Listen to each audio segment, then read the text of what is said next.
depressed and anxious. I'm going to tell you what's up about my story, and I'm going to tell you it's a different one, but let's get it here in a quick second.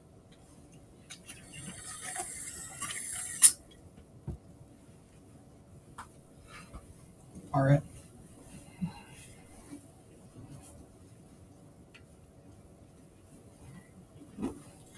The first time I started feeling anxious, it seemed like I didn't even have a purpose to move forward.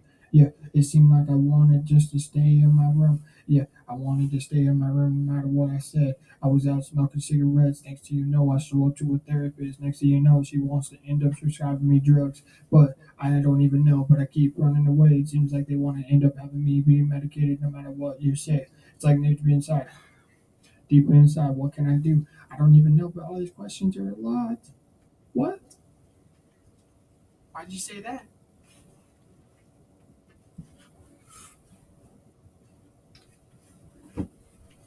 But even know that I'm gonna keep moving forward, I don't gotta smoke cigarettes anymore. It's time to end up getting a new clean. Yeah, it's time to end up trying something new. No matter deep inside, I wanna end up having these different emotions, but I know that I can be different,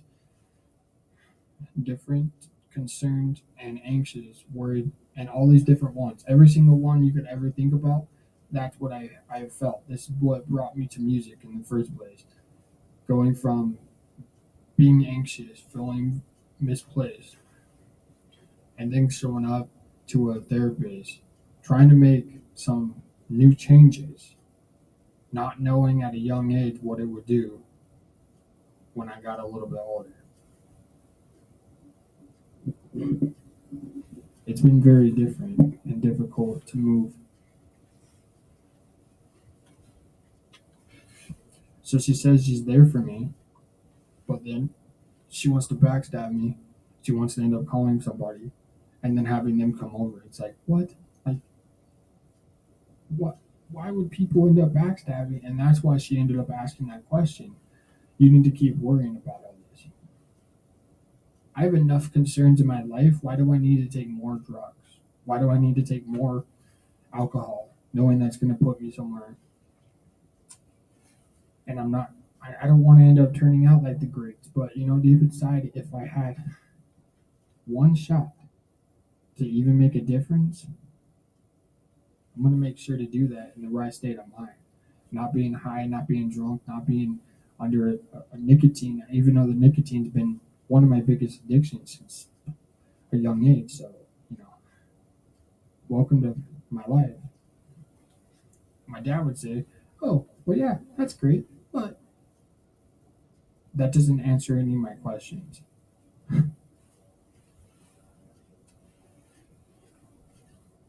But it's funny because when I'm at therapy, I'm talking about circumstances that haven't even happened yet. When I'm at these groups or whatever it might be, whether it's at church or somewhere else, I'm I'm thinking about a year or even 5 years in the future, what things that are going to end up happening in my life. This is what makes me anxious, and then I get to a point where I take too many drugs, and people are like, "What are you doing? Why are you back at therapy?" Because all they do is end up stabbing you back in the back. They want to basically end up getting their money worth, and they're very skilled at it. I told her I wanted to be a therapist. She said, "That's great. I'm glad that you're trying to be somebody that we can count on." Okay. Leave a comment in the below the screen. Hit that like and subscribe. Let me know about what your guys' situation is. If you guys need somebody to talk, I'm always here. Hit me up. Have a good day. Peace out, me dude.